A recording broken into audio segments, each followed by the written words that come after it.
Howdly doodly. It is I, Senor Donut, making our co-host Grant Patricio corpse.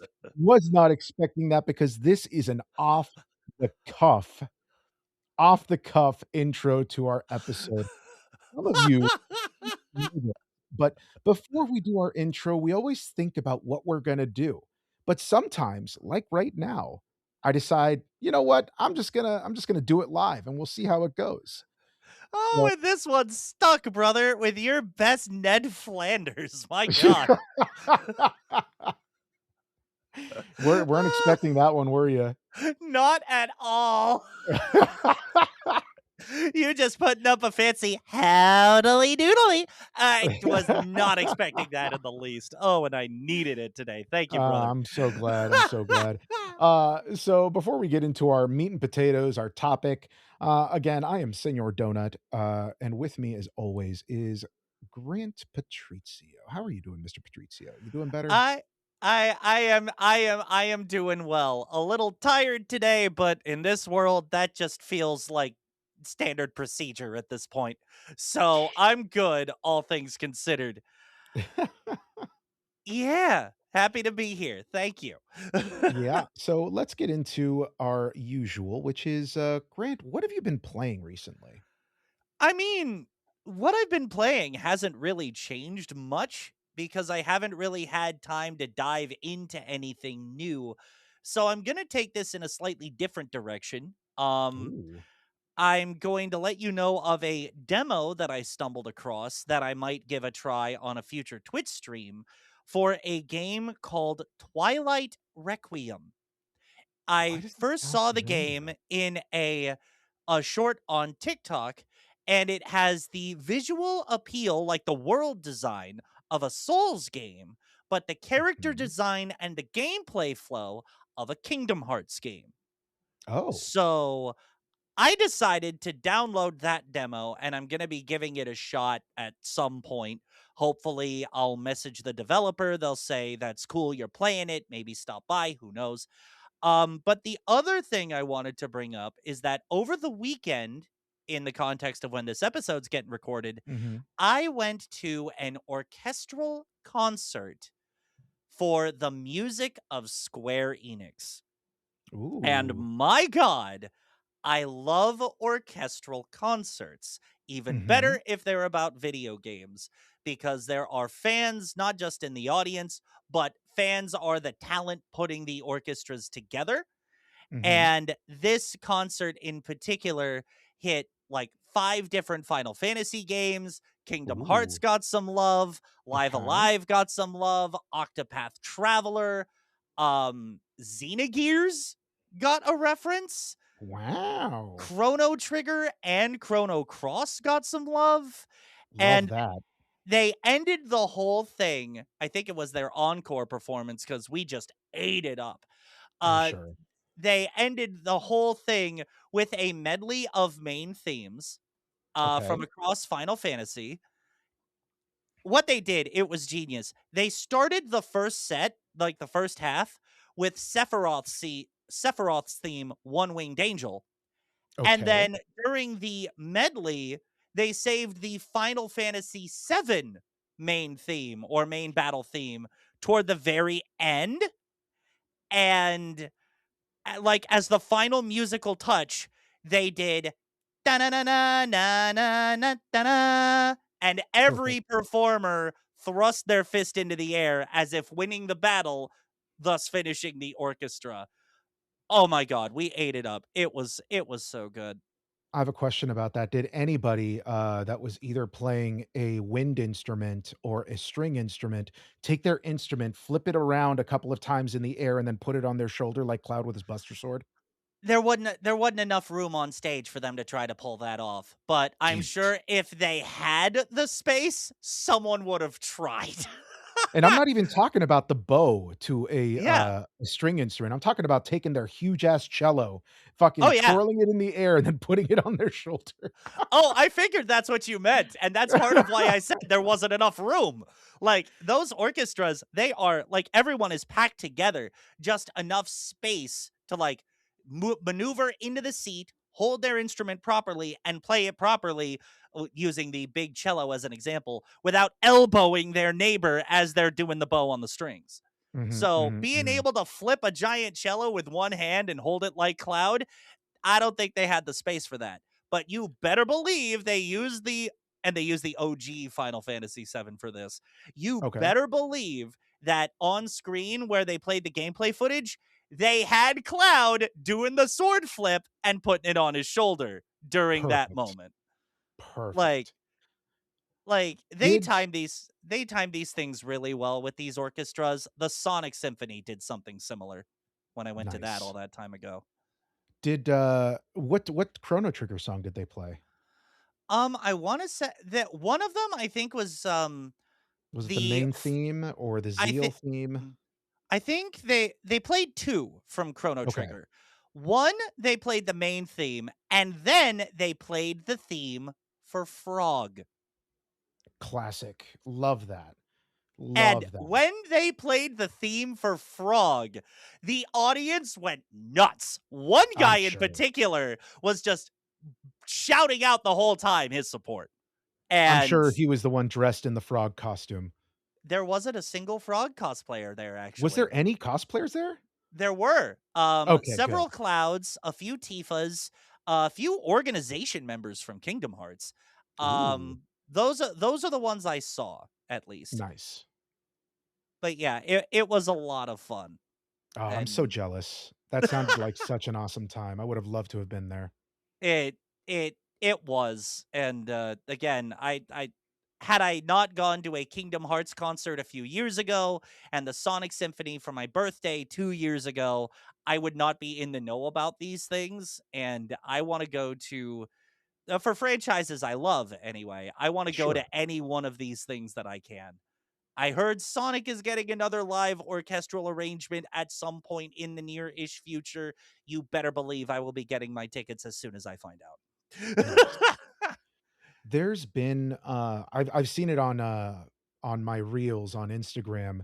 There have been promotional materials for a Hollow Knight Silk Song orchestral, performance, and I was like, "Man, that sounds so cool," but I have not finished Silk Song, so I cannot, like Mm. I mean, I could still go and listen to, Hollow Knight because the music in that game is fan fucking tastic. Um, but I think I would be missing out if I did not fully play through, Silksong yet. So I have not, pulled the trigger, as they say, on that one. Um, Yeah, but that's fair. what was it, Twilight Requiem?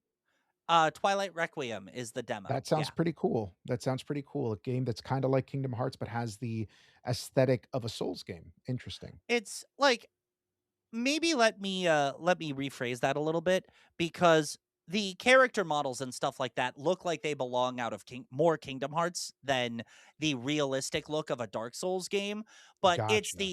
the giant looming architecture, the big castles, the intimidating bosses. That's the part of the Mm, aesthetic from what I've seen from video footage anyway. I just gotcha. downloaded the demo, haven't had the chance to boot it up. Mm, That's the part of it that they're taken from Dark Souls. A lot of visual understood. cues from what I've seen so far lean into Kingdom Hearts, Mhm. especially the combat, which I love Kingdom Hearts combat, so any other instance of that styled 3D action game, I will take. Nice. So yeah, when I actually boot it up, I'll have to let you know how it goes. I mean, I hope to be in your stream when you boot it up. Even better. Anyway, that's really where I'm taking the usual intro bit. What about you, Donut? You been playing anything interesting? So I have been playing through off stream, Chrono Trigger. It's the funny that you mentioned, listening to the music. Um, I so I have a goal, and Mhm. that goal is to be able to beat Chrono Trigger and get all of its endings. I I think you have mentioned this. beaten this game multiple times, but I've never gotten all of the endings. So what I wanna do is I want to go through and get every single ending that I can on stream. And what Gotcha. I figured I'd do is I would play through the game one time, just going through it, and then I would do New Game Plus and do the whole I'm getting every ending, here. So Got it. I'm hoping that I'm able to do that, because of the jankiness of the PC port of Chrono Trigger. I have no idea what I'm doing wrong or anything because anybody that I've seen play the PC port has always had tech issues, and I was no different. When I was playing Chrono Trigger, you know, I was playing through it and it just crashed on me multiple times during the stream. So I just had to stop and I had to Oh. move on to something else, which is why I decided to play it off stream. But in doing so, I figured out a very unorthodox workaround to Hmm. play this game on stream. I decided to try because I am fortunate enough to have a Steam Deck. Yeah, I you am are. playing the game Chrono Trigger PC port on my Steam Deck, and I am broadcasting the video game, play of it to my PC. So, the PC is not the one that is having the brunt of running the game. It's The the Steam Steam Deck. Deck. So the Steam Deck is playing the game and it's broadcasting it to my PC where I am able to broadcast that to Twitch. So I'm not having those tech issues that I had previously anymore. I'm just playing it through the Steam Deck. And is it a janky workaround? You bet your ass it is. But at least it's not crashing on me on stream and frustrating me and anybody watching. So, I'm you glad know, you figured that out, and, it that just seems like streaming platforms, as our friend Chronic would say. If there ain't some sort of technical difficulties, is it a real Twitch stream? I know, right? Um, So that's what I've been doing off stream. On stream, I'm getting excited for this week in particular. When we recorded this, this was the week of May 4th. May the 4th be with you, Grant. And also with you, my favorite donut. Anytime that and I don't know if this is a Star Wars thing or if it's a Catholic church thing, but I was raised Catholic, and Mhm. anytime that, the priest is up there doing his thing, and he's like, "May the Lord be with you, and also with you." Isn't that, like, a thing for Catholics? Like, they say that? Or is it like a Star Wars thing when someone says, "May the Force be with you, and also with you?" Like, I don't Yeah, know where it came from. for all I know, Star Wars could have copied that from Catholicism and integrated it in with talking about the Force. But as far as my perspective goes, my chosen sister every year sends me a May the 4th be with you message. Mhm. And one year I didn't respond with anything except, thank you, sis. And she's like, no, Grant, your line is, and also with you. So by that logic, I'm like, oh, that's a Star Wars thing. That's what I need to say when she responds. Got it. I don't know if it's a Catholic thing because despite the fact that my extended family wanted me to do the whole religious thing, I don't. So as far as I'm concerned, it is a thing I say on May the 4th when someone says May the 4th be with me. If it does happen to be connected to Catholicism, as far as I'm concerned, it's a happy coincidence. Yeah. So, this week is exciting for 2 different reasons. The first one being that, May 5th, Cinco de Mayo, is Ah. when I'm actually doing my Star Wars thing, my Star Wars stream, because I stream on Tuesdays and Thursdays. I also heard So that day is Revenge of the 5th. hey, there we go. Perfect. I'm doing it. So So, I need to get my, my Sith Star, lightsaber. I need to get some black muslin cloth to make a Sith hood out of it, and and I'm going to be you need to get a voice changing mask to sound like oh, a right? Kylo Ren or a Vader. Maybe I could put a filter on my voice in OBS. Ooh, do it. Ooh. Ooh. But I'm Vader going to Vegeta be donut question mark? Is that what we're doing? maybe, maybe. Um, I'm going to be building the 25th anniversary R2D2 Lego build. So I'm very Nice. excited to be building that. I have looked at how long it takes to build, and it says anywhere from an hour and a half to 4 hours, which falls within my 5 hour time span of streaming. So I'll be good to build the whole thing on stream, which I'm excited about. And then on Thursday, on Thursday, dear Grantward, I am going to be participating yet again in part 2 of my Dokapon Kingdom collaboration Oh with Kevo boy. Loco 5, Slonko Bomb, and Ashagod. I am Oh boy. very, very excited to continue our game. So far, I am in first place by a large margin, huge margin. The rest of them chumps ain't ever gonna catch up.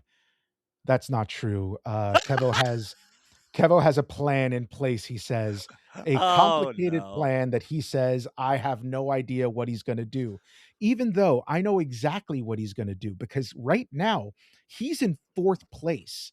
If he's Mhm. in 4th place for long enough, he will be able to turn into a Darkling. If he's able to turn into a Darkling, he will be able to go to any town that he rolls the number for, land on it, take it over by putting a monster on it, taking my towns away from me, and then he's going to save up points so that he can relinquish the castle from my grasp. So Meaning you have the he will castle right now. I have the castle, I have 5 towns, Oh boy. okay? That's what's put me so far in the lead right now. He's in 4th place. If he gets the Darkling ability, that is what his plan is gonna be. I'm calling it right now.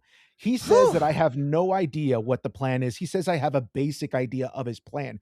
But right here, right now, I am stating that that is his plan. He's going to take all of my towns by landing on them, and then he's gonna save up his points so that he can relinquish my hold on that castle and take it for himself. This is what his plan is. Mark my words. Although I love the conviction. I love the attempt at the pre-knowledge, and I don't know very much about Dokapon. I know that it is Mario Party plus RPG. And the And Mario Monopoly. Part and Monopoly, right? So Fortune Street, really, plus RPG. Yes, yes. Um, if I know Mario Party style games the way that I do, very rarely does an actually laid plan come to pass. So, That's very true. That's very so true. Because what might occur? Because so here's how this mechanic works for the Darkling. The Darkling mechanic is given for any player that's in 4th place for a prolonged amount of time to, mhm. uh, shake up the game and make it so that, the person in 1st place, is more than likely not going to be in 1st place anymore. So, it's it's given specific powers. It's much Mhm. stronger than all of the players. So if any player tries to fight against the Darkling, they're going to lose 100%. 100%. Mhm. So what's going to happen, right? Is every turn he gets to roll a ridiculous number of spinners, right? The spinners are from 0 to 6, and he gets to Mhm. move however many spaces that allots him. He can roll Right. anywhere from 1 to 5 spinners to Oh, get where he wants to go. But okay. also, every turn, the Darkling is given a pool of dark points, anywhere ranging from 0 to 100, and it is random. So every turn you get this allotment of points, and if you save them up, you can use special Darkling abilities that will do things like bring all of the players to you so you can fight all of them, set Oh. multiple traps on the map, bring monsters to every single spot on the map. Um, you know, like I said earlier, uh, take all of the castles or take one castle from a player, and that's what I think he's gonna do. I think he's gonna take all of my towns by landing on them, and then he's going to save up his points and take my castle. He wants to bring me down, and this is the way to do it. This is the way that I would do it. So I think that he's going to do that, and that's what I'm stating. The point is that you made is, will he get the points necessary for it?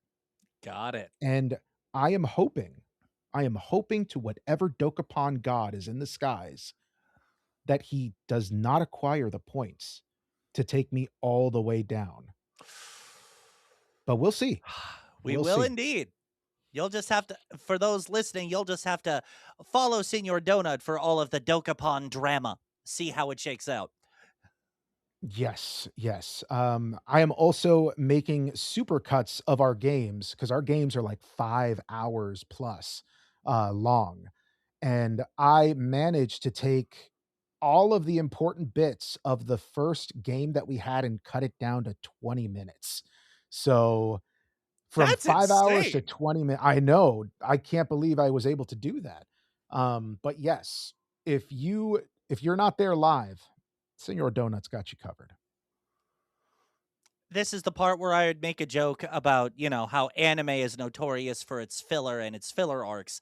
Are you saying, Donut, that of 5 hours of gameplay, over 4 hours of it was filler? Or is that just that supercut just the highlights of the highlights? And there are multiple I'm tiers to the highlights. I'm just Prince of Saiyans saying that the You're just Prince supercut of are the Saiyan. highlights. Yes. The supercut is just the highlights of it. The rest of the stream is hilarious. It's fun. It's Okay. amazing. Okay. And Okay. I also have, I'm also cutting the footage up to like an hour to 30 minutes of the entire thing. So that way it's more digestible because not a Yeah. lot of people have 5 hours to watch a YouTube video.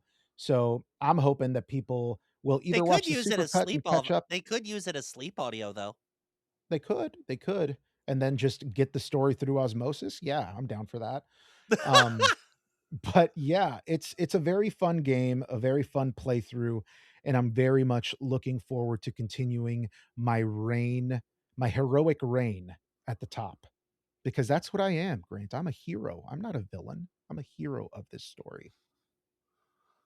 I'm glad you said of this story, Prince Vegeta, because Prince Vegeta would never allow himself to fully be considered a hero. Dragon Ball Abridged even played on that idea very campily in some of their more recent content. Mhm. Like, yeah, I'll have to show it to you off air, away from the episode. But I'm glad you said hero of this story, Prince Vegeta. Yeah, they Dragon Ball Abridged does a really great job of creating and building upon what's already there. Yup. But you know what else does a great job of building and creating upon our topic, which is Ooh. the world of create a player, create a game, create a mode, basically creating anything. A How long time, for a long time now, there have been games that have brought about a player's creativity and said, "Hey, here is this sandbox. You can create whatever you want with it. Here are the tools. Go on, play, enjoy, do whatever you want." So that's what we're going to talk about today. We're going to talk about creative games or modes in games that allow creation to happen. Grant, what's your earliest experience playing a game like that?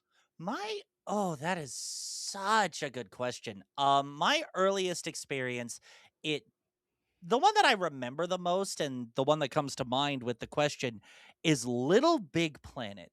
Back in my college days, where you could not only find equipable costume pieces for your little generic template Sackboy, but if you had the gumption and the chutzpah, you could literally create your own simple to complicated levels that could range anywhere from auto-scrolling escape levels from a highly secured facility to recreations of Green Hill Zone Act 1 from Sonic the Hedgehog to and everything in between. Uh and just the developers of Little Big Planet, Media Molecule, the create a game is kind of their shtick. because Little Big Planet had 1, 2, and 3. If I remember correctly, I can look it up in a minute. They also had involvement in ModNation Racers, which Yep. is Little Big Planet meets Mario Kart, and I Mhm. went ham with that one. Um, they also are still developing a game for the PS4, PS5 called Dreams, which is literally a game building engine as a game. And fans have gone nuts with it. Some of the best Sonic the Hedgehog fan games in recent memory that I have ever played are on Dreams on the Really? PS4 and the PS5. Oh my god. Two in particular stand out. One called Sonic Venture, taking elements of the Sonic Adventure games, Sonic Mania, other classic games like wall jumping and wall running mechanics from Frontiers, implementing it all into level design that I go back to a lot, to the degree that I go back to official games like Sonic Generations. It's Wow. kind of crazy how, Uh, if you have the gumption, you can make something that impressive. you're gonna have to show me some footage of that or something, 'cause I'm sure there's, like, video that exists out there of it. Oh, absolutely. It comes across my social timelines all the time.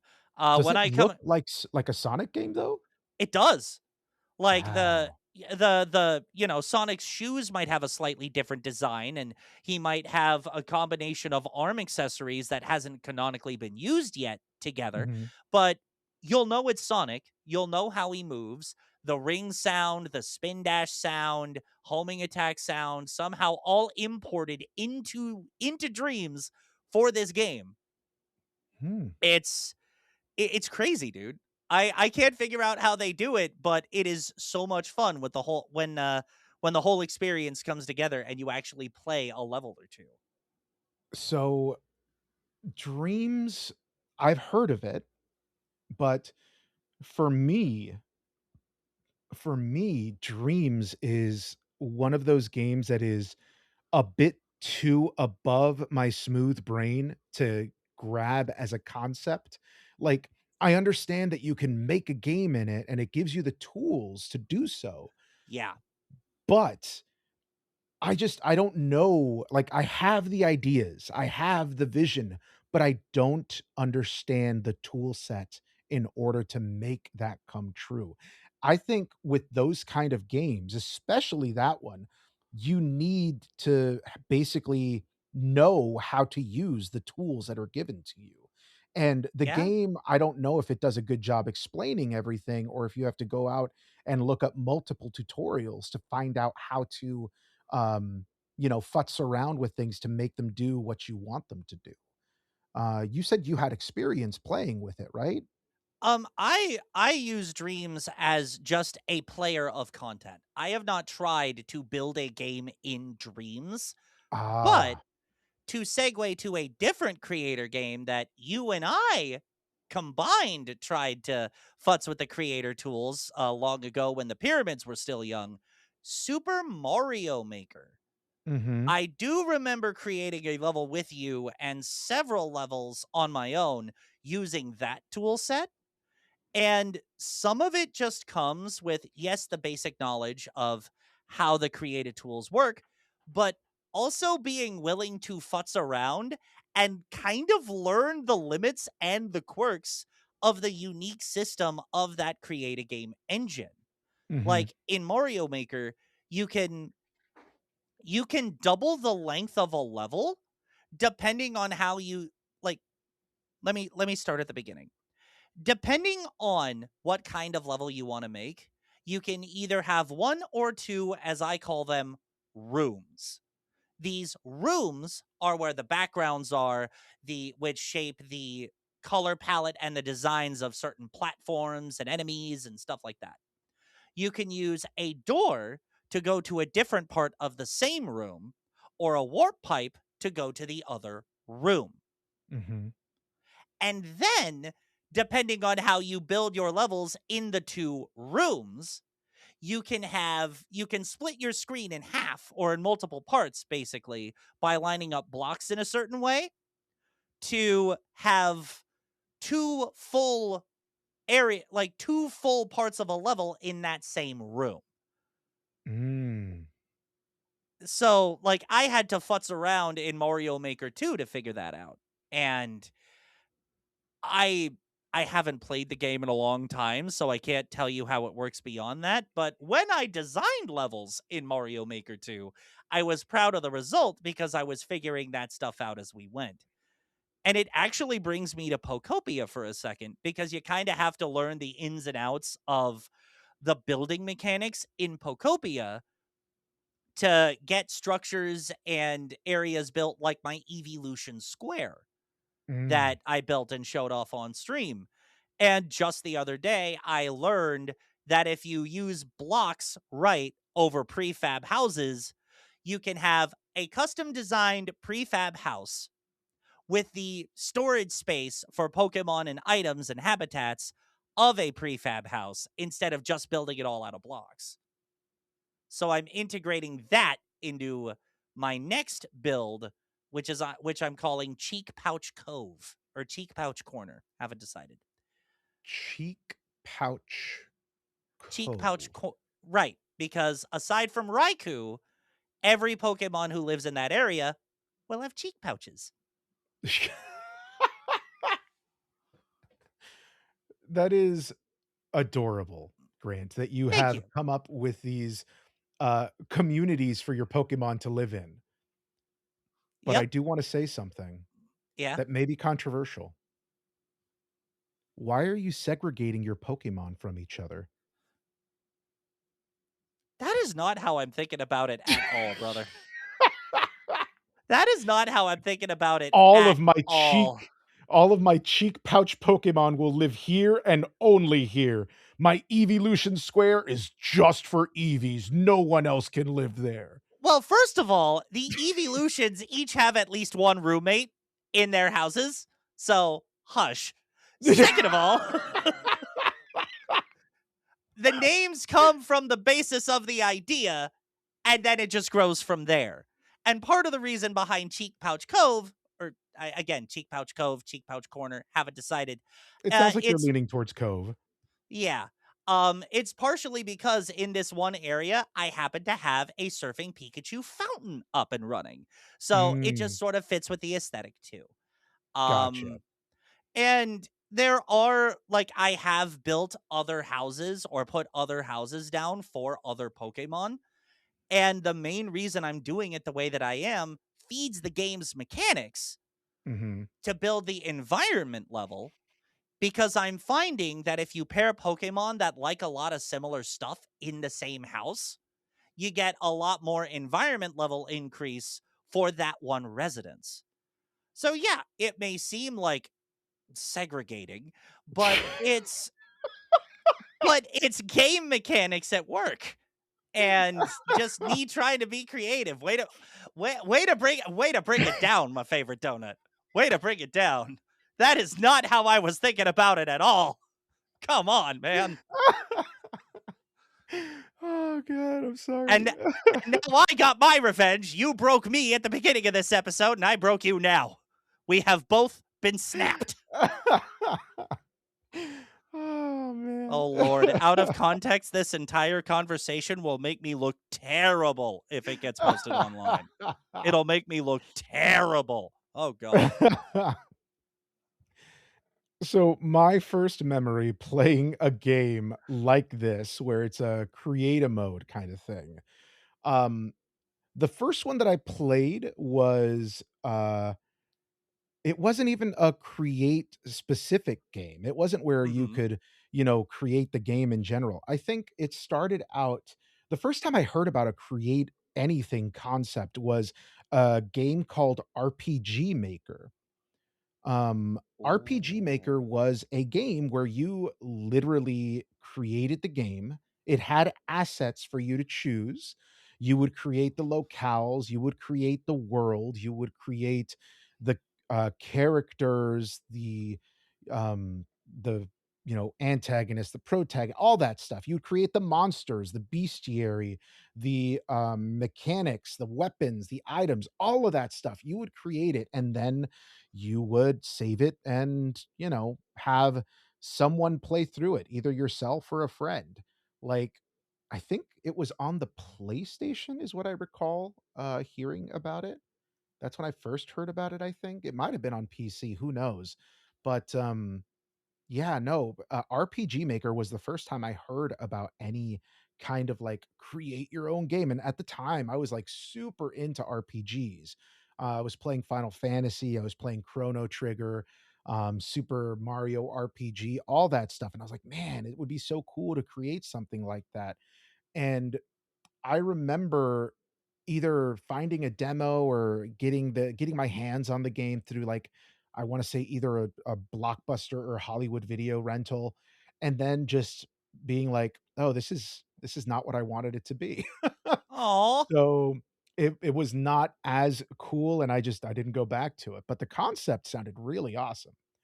Um, but the first time I played a game that had any kind of create, option was a pro wrestling game, uh, which I think the one that I really got into was SmackDown Here Comes the Pain, mhm. and in that game, you were able to create your character, you were able to create their move set, and by create their move set, I mean, like, you got to pick what moves they would do, because in later iterations of that game, you could not only create the look of your character, you could not only create the move set of your character, but you could create title belts, you can create arenas, you could create fans, you could even create the finishing move that they use themselves. How does So that work? you would Creating a you whole move. a whole move would be created like, okay, so how does this move start off? Does it start off with, like, throw to the ropes? Does it start off with a power bomb? Does it start off with a suplex? Like, how do I start this move? Okay, so if they start with a power bomb, I know that the first part of that sequence would be the character, getting them putting their head down between their legs and then lifting them up in a power bomb position. Okay, Mm, so out of that specific part, there's 5 different options on how to do it. You can have your character hit them on the back so that their head goes down. You can have your character kick them in the gut so that their head goes down. You can have your character, throw them to the ropes and then do the move. There's a bunch of different things that you could do to create this move, but basically, you would go through each step of the move. So, this is how the character puts their head between their legs. This is how they get lifted up into the position. This is what happens after they get lifted up. This is what happens when they come down. And then you would futz around with every detail on that. You would be able to say, okay, so they're going to taunt at this part of the move. So I'm going to put that in between this step and this step. So it would just be like fine tuning different parts of the command that you want it to happen. And then the character would do it. And you'd play test it and see how it worked. This was like the beginning, if you were ever interested in becoming a play tester, of hmm. how the playtesting process would work, doing something over and over again to see, to fine tune, to suss out what doesn't look right or what can be improved upon. So you as a teenager would be like, man, I really wish my guy could do this. And then you'd be given the option, oh, well, why don't you program it? And you'd be like, what? I can do this? And you'd go through the options and be like, this looks amazing, or man, this looked better in my head than it looked like with all the tools that I have at the beginning of the process. So that was my first experience with create anything, was the creator wrestler in these video games, because you would create the wrestler, you'd create their look, you would be fine tuning things like their jaw position, how wide their chin was, how deep in their chin was. You Oh would my be able to god. create monstrosities of humanity in these games by just morphing the face, morphing their body to ridiculous, looks. You would be able to create like, Sorry to jump in real quick. My yeah, favorite donut, but what system was this on? this was on the PlayStation 2.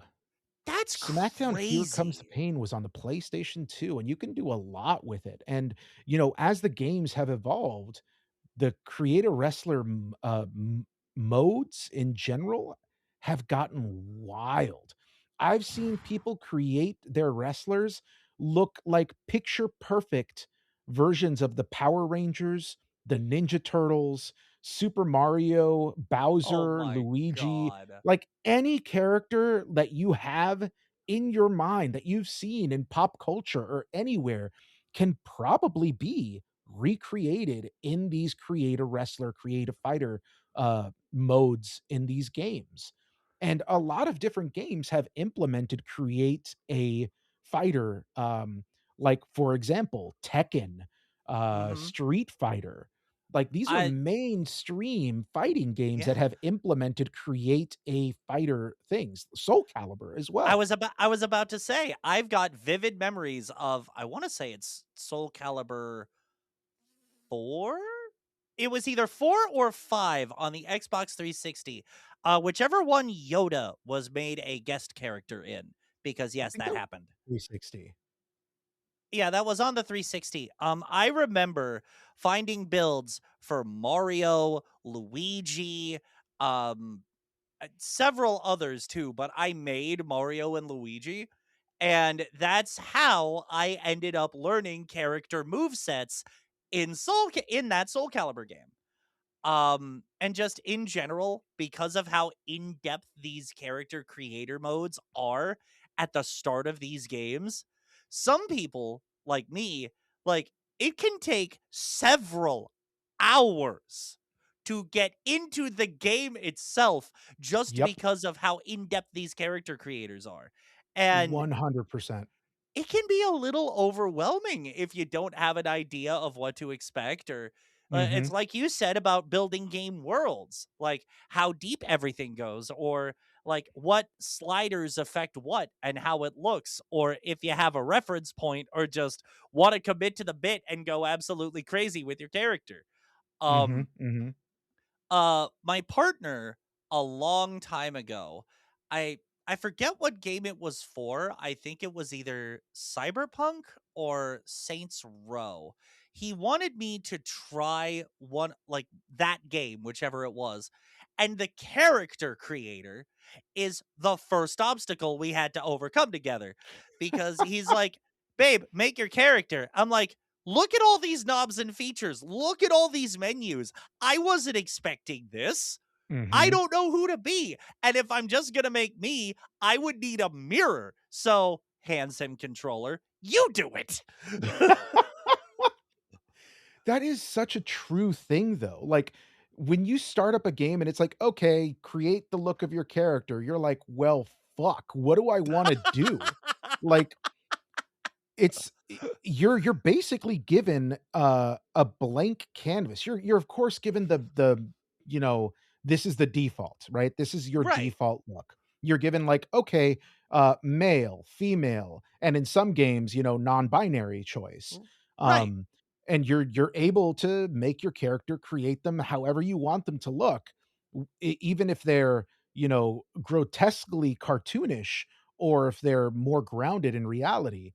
You are coming up with these things. I mean, some games even have like, hey, you can pick your penis size, you can pick how large your breasts are.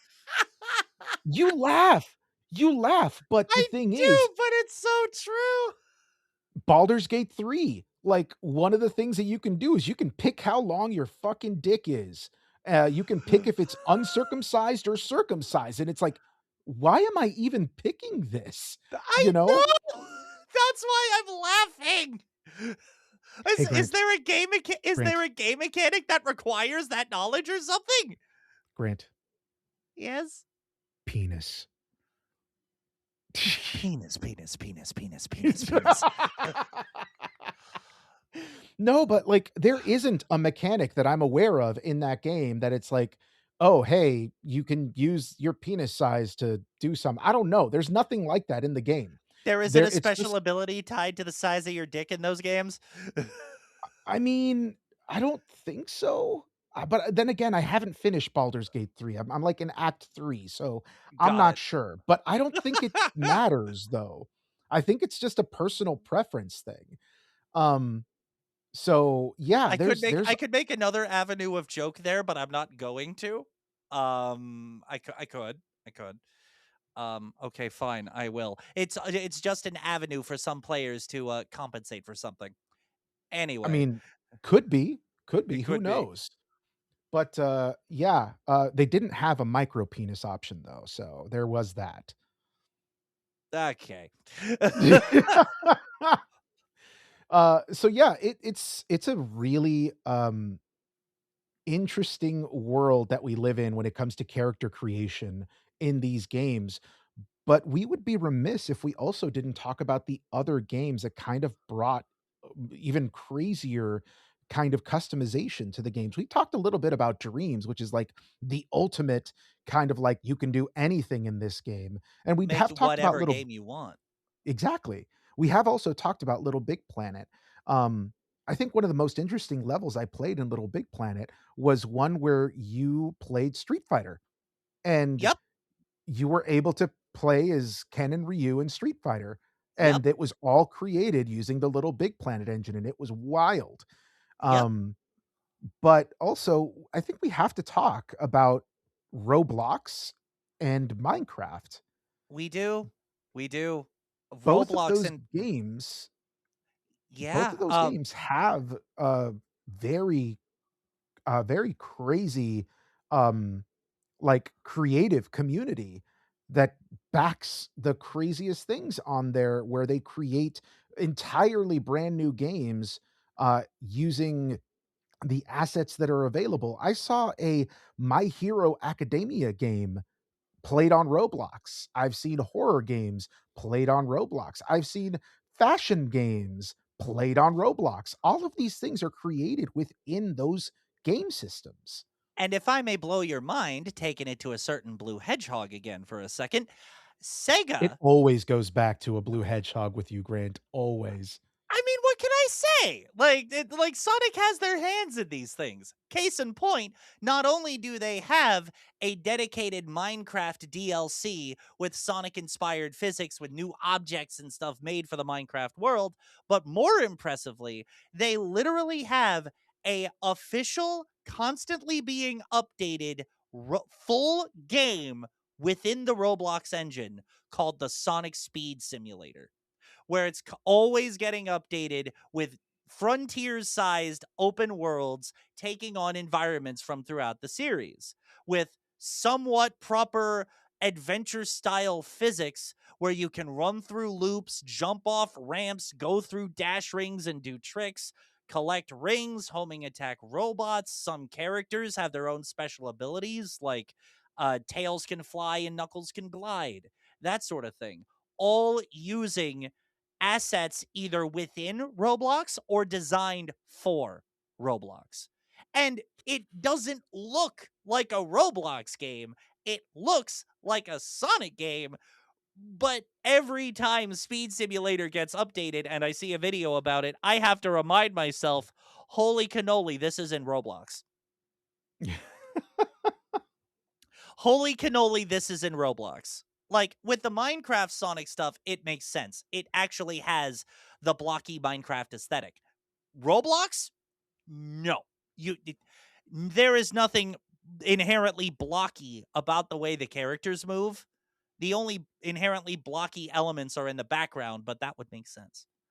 Mhm, So it's crazy how deep these it's like we've been saying several times. If you know the ins and outs of these game engines, these development kits, these character creators, you can do some absolutely crazy stuff.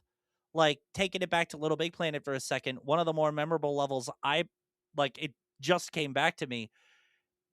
There were MGS, Metal Gear Solid inspired levels that I played, mm, and there were levels where it turned Little Big Planet into a behind the back third person shooter.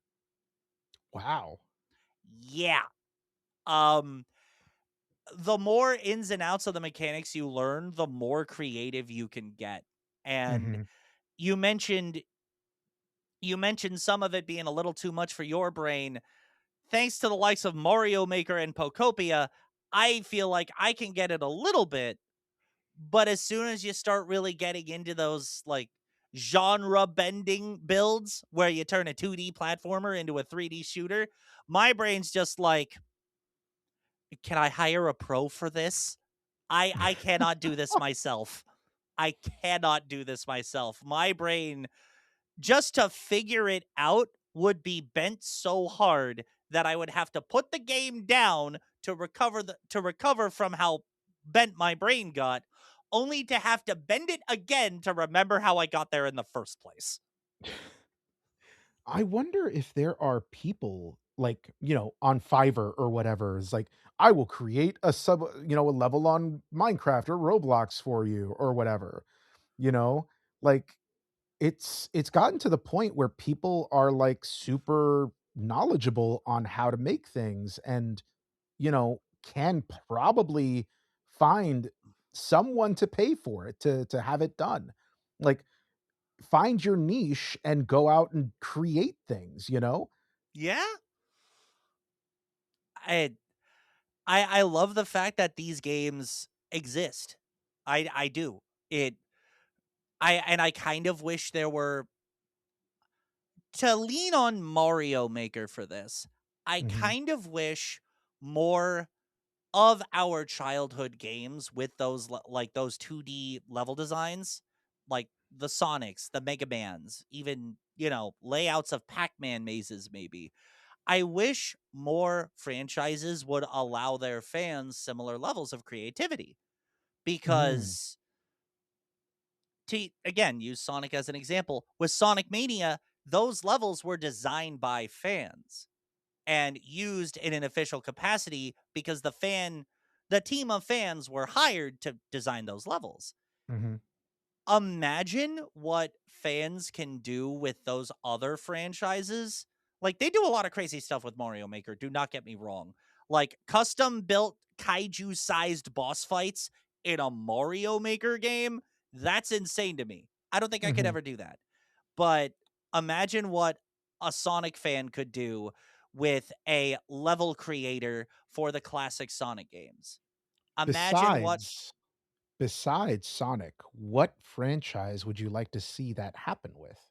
easy route goes to Mega Man. Classic Mega Man or Mega Man X, because they could, just as easily as Mario fans do, they could implement levels or create their own new designs with new mechanics and gimmicks, or push existing gimmicks to their logical extremes. Um I don't know how far we could go with 3D franchise level builders, like a Ratchet and Clank, maybe, or a Banjo Kazooie, maybe. But I feel like any 2D platformer or Metroidvania that you loved in the past could potentially benefit from a maker game, just so fans can explore that and bring some of their own visions to life. Thinking aloud, Metroid, Castlevania. Those were the ones that Um, I was gonna pick for sure. yeah, those 2 could easily have level creators to just really give fans room to create what they wanna see in those franchises. Mhm, Or, they could probably have some sort of, using Metroid, if they programmed, like, boss fights or boss characters a la Mario Maker, they could have some sort of, Ridley powered by Mother Brain in a case on its head, just to be that much of a super boss. mhm, mhm. It it would be so cool to see that, though, considering Mario Maker 2 for the Switch has stopped development years ago, Mhm. and I don't even know if LittleBigPlanet 3's servers are still up or what the status of Dreams is. ModNation Racers was finally taken down within the last few years. Mhm. I don't know if we're just past that era of create a full game, and if it could come back with a resurgence, or if, the novelty of it has sort of been blended in with enhanced character creators. Games like Stardew Valley, where you can, I think in Stardew Valley, you have some sort of like, no, that's just plotting farms. Animal Crossing and Topia for sure, where you can build your own structures and place them on your own little sandboxes. Those sorts of elements I think have just been regulated to that sort of game, and of course the Mhm. character creator, which is a bit of a bummer. I'd like to see the retro games get get more create a game kind of love. Yeah, yeah. Um, I I think that there will always be a space, to create your world, and, dwell in it, uh, but I think it is a very niche, kind of, game genre. Like, Yeah. those game genres, like the ones that Media Molecule put out, the ones that, Nintendo put out with Super Mario Maker, Roblox, Minecraft, where, I've seen amazing, just buildings. People in Minecraft have created the world of Westeros in the game, like, just block by block, creating these massive, just worlds that are based on pop culture, um, you know, IPs and such. I've seen in Minecraft, I think somebody make a working Game Boy that was playing Tetris. Oh my god. Like, it's crazy what people have been able to create in these games, and there will always be a niche for those types of games, but I don't know if I don't know if they will ever go back to uh, that time where we just had them all over the place and everybody was playing them and enjoying each other's creations. I think that was a marvelous time in gaming where, hey, we put this game out where you can create whatever and you can share your levels with each other. Um, I think that the world has lost some of that innocence where you're Yeah. creating things and sharing them with others Yeah. because people are just creating hateful things and making sure that everybody sees their hate on full display. And that's very unfortunate. It's that kind of hate that makes it why we can't have nice things. That's right. But besides that, Lay Grant, are you ready for our game? it on me, donut. So we haven't done games in a while. We've been dealing with some very heavy issues, like the past Scalpers episode and Yeah. other episodes as well, where we just didn't have a good game to kind of fit in.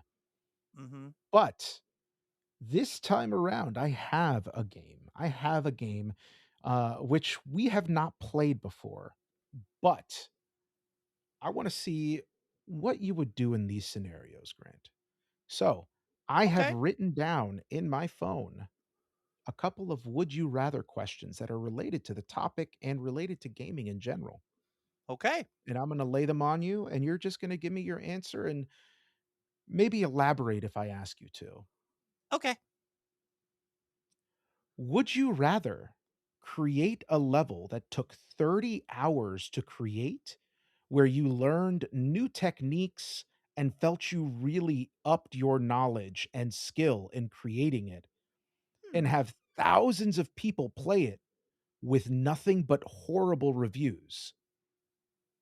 Or create a level that you didn't really put any effort into and you aren't happy with it, but like 10 people total play it and it has stellar reviews.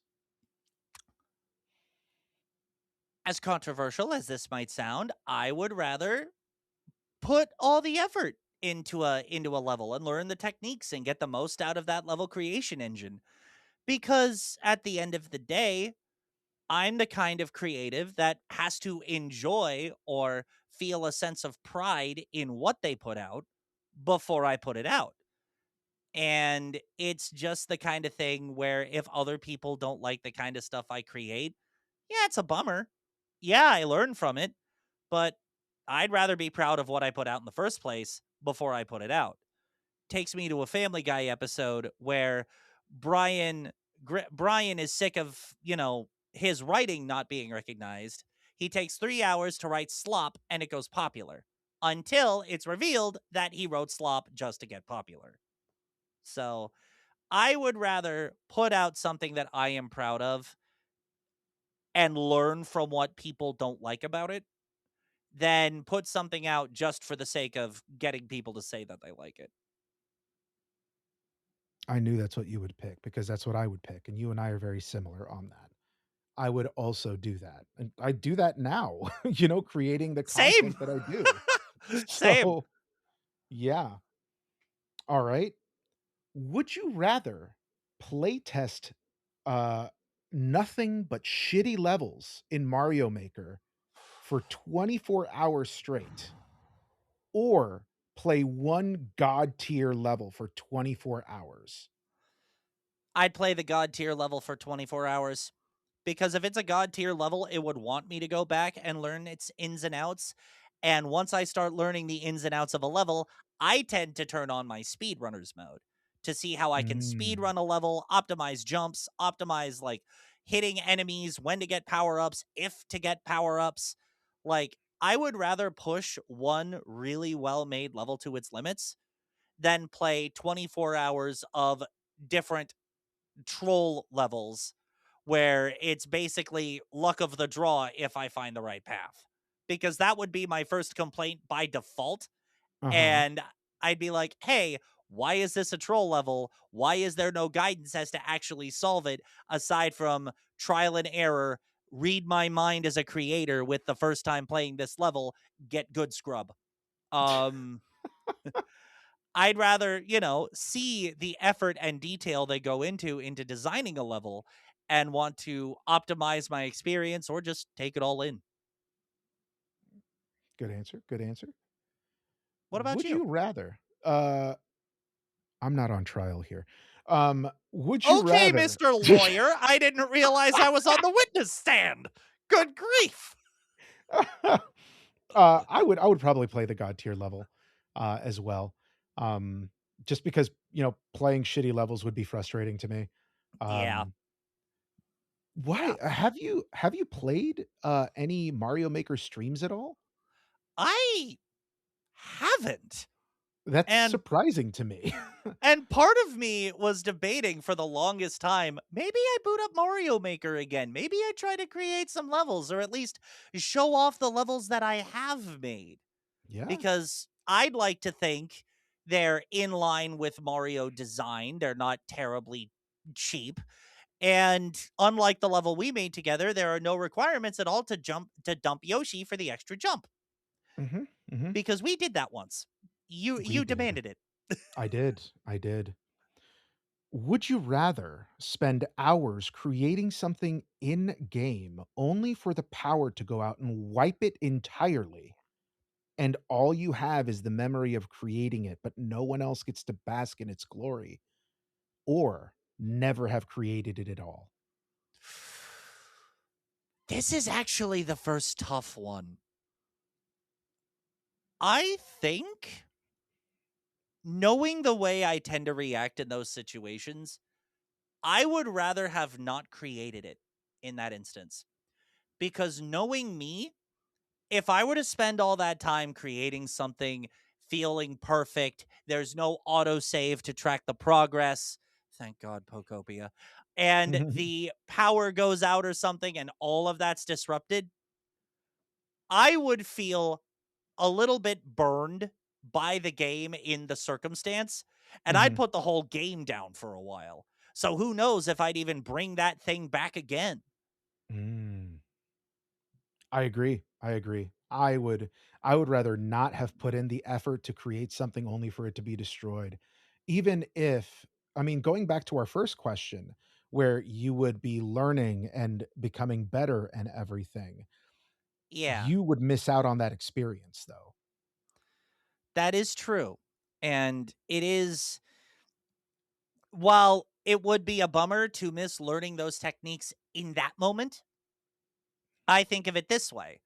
If you didn't create let's use Cheek Pouch Cove as an example, as apparently controversial as that might be. Um If I had never learned the building over the prefab house technique by creating Cheek Pouch Cove, I probably would have learned it some other way.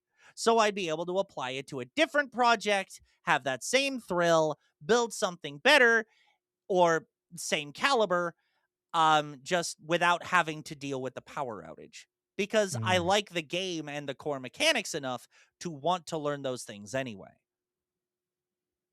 okay.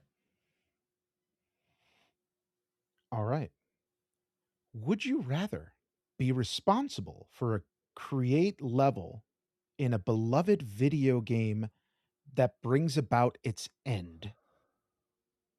All right. So to rephrase it, would you rather be the reason that a beloved video game uh just stops being played, or would you rather be responsible for such a shitty level, all right, that that comes from a game that you absolutely loathe, but because of that it brings more players into it and it spawns multiple sequels? So let me try a rephrase of the rephrase so I can get the Please. question here. Would I would I rather create a level in a game I love that ultimately stops the game I love from being played? Or would I rather create a level in a game that I hate that causes the game to continue to be played? Not only continue to be played, but spawn multiple sequels. Uh, some of these are getting real tough, my dude. Hey, I came up with them just for you. Well, shucks. Um, I think I would. It would be an easier cross for me to bear if I played the game I love and inadvertently caused its end. Because at Wow. least, because at least I would have had the fun experience creating something that I genuinely wanted to put out there, tying back to the first question. Okay. I would rather have fun creating the thing and doing the work to create the thing then I would hate that then I would, I don't want to hate the experience creating something and knowing that thing that I didn't enjoy creating is what spawned the sequels. Because then I'd be pegged or expected to make more things in the sequels that I of a game that I don't like, thus tying me to a franchise that I don't like, thus causing resentment with the entire franchise itself. And once I get to resent something, the more I have to touch it, the less I want to engage with it. Mm, mm. Would you rather create a brand new video game or make a new version of a beloved game that is cherished by the world? Wow. Um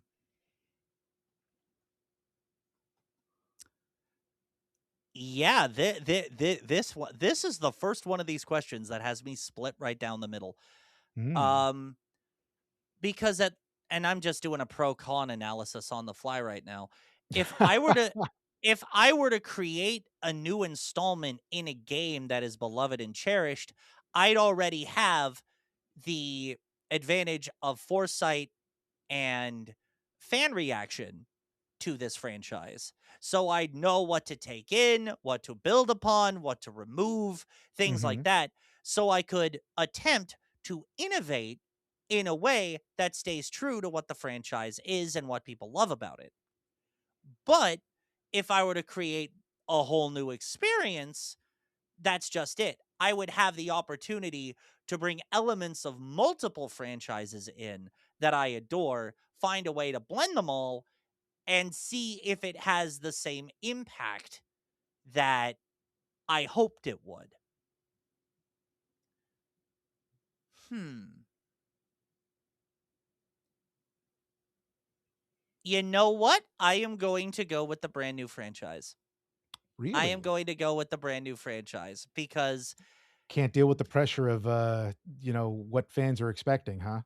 I mean, depending on the franchise, I think I could, especially if I was also a fan of it. But Mhm. also the opportunity to really be able to sit down, take the time, think about what I want to include, find a way to synthesize it all. And like I said with an answer to an earlier question, kind of makes something that's also for me as much as it is the general public. Mm. It would allow me to enjoy the work more because I have a more direct hand into the conception of it rather than directly conceiving some ideas while having to keep other ideas that worked from other points in a franchise and just praying that they work. So, I'm gonna change this next question up on you because thinking about it again, I'm not sure that you would get it as much. Um, so I'm gonna change it up. Okay. Would you rather play Sonic 2 without the soundtrack or play Super Mario World without the soundtrack? Okay, forcing me to pick a side from the 90s. After you answer, I'll give you what the original question was. I think purely bias here. If I You'd still had to have pick the sound effects, but not the music. not the music. If I had to pick based purely on bias, which is the only thing guiding me right now, I need Sonic 2's soundtrack. I I figured that's what would be need your answer. it. Because with Mario World, it's same themes rather interchangeably depending on the environment. Like there's a water theme, a plains theme, an athletic theme, a cave theme, and a boss theme, which Mhm, are interchangeably interspersed regardless of which world you're in. With Sonic, each zone has its own musical identity, which changes between zones. It's mhm. a part of the zone's identity to me. So I need the Sonic soundtrack. The Mario one, not as much. Damn, calling Mario World soundtrack mid. How I dare you? excuse you. I wasn't calling it mid. They're both legendary, but it's just the implementation of it all. Like the Mm, musical structure. mhm. The You're not original buying that. question No, I'm not. The original question was, would you rather play Streets of Rage 2 without the soundtrack Oh. or Sonic 2? Well, for that one it would just be It would easier be easy. because Yeah, right, because yeah. it's, like, I don't have enough experience with Streets of Rage 2 to have a qualified answer to the question. It's such a banger of a soundtrack, man. Such a fucking banger. Alright. I have 2 more questions for you. Okay. 2 more.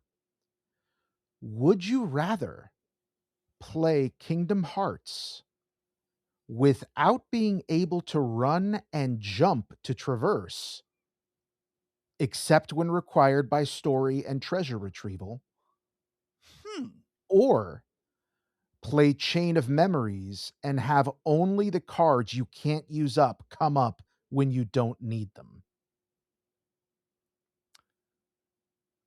So, Kingdom Hearts we're just gonna call it Kingdom Hearts 1 because you said Kingdom Hearts just solo.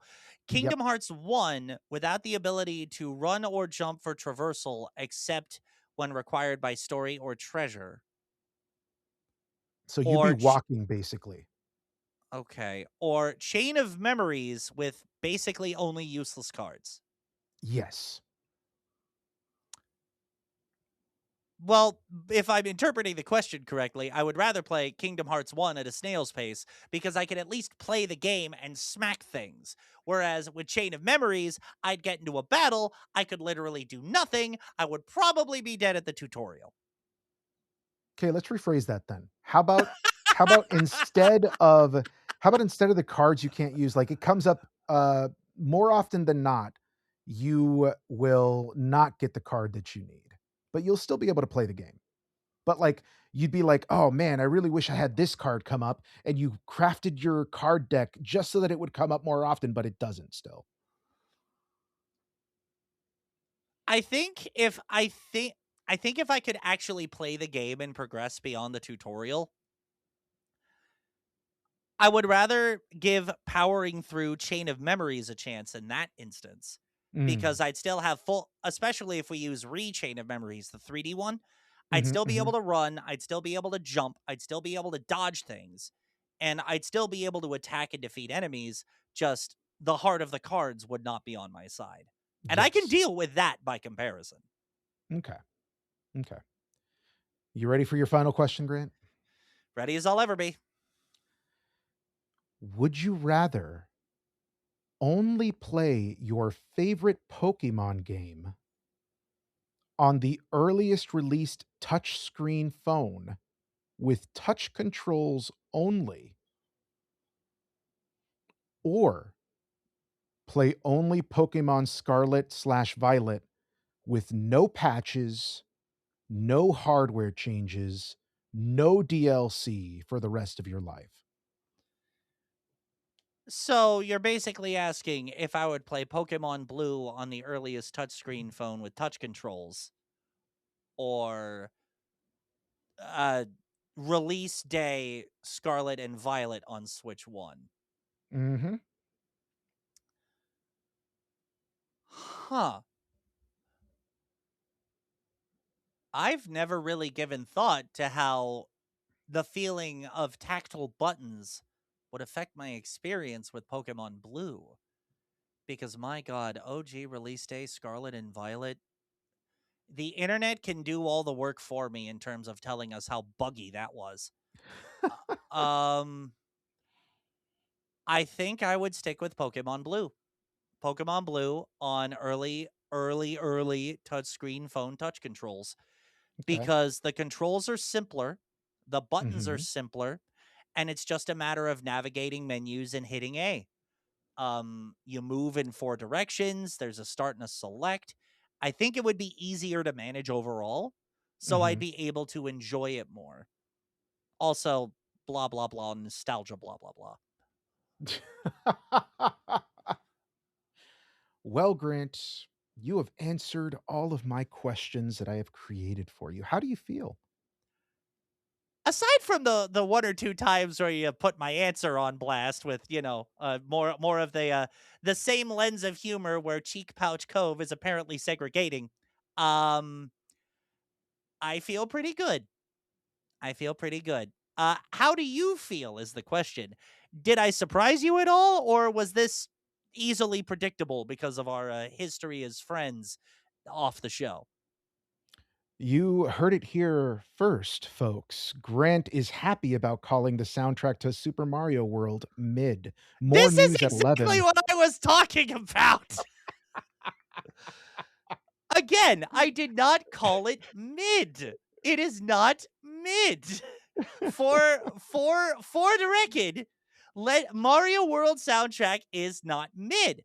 I'm just saying, like, in my brain, the way I know it works, the songs stand good on their own, but they don't have the same identity tied to the environments like an Emerald Hill or a chemical plant. You can't tell me that Chemical Plant is what it is without the song. Mr. Chemical Plant is his favorite Sonic song. You can't sit there and tell me that, can you? I cannot. I cannot. See? That's the whole point I was trying to make. Mitt calling Mario's soundtrack mid. Oh, I oughta. I don't know what I oughta, but I oughta. Well, this has been a blast. And we hope that you have also had a good time listening to us banter on about things that we played in the past, things that we might play in the future, and just talking with each other because Yep. I know that I enjoy talking with you, my friend. It's always a pleasure talking to you, dude. Always.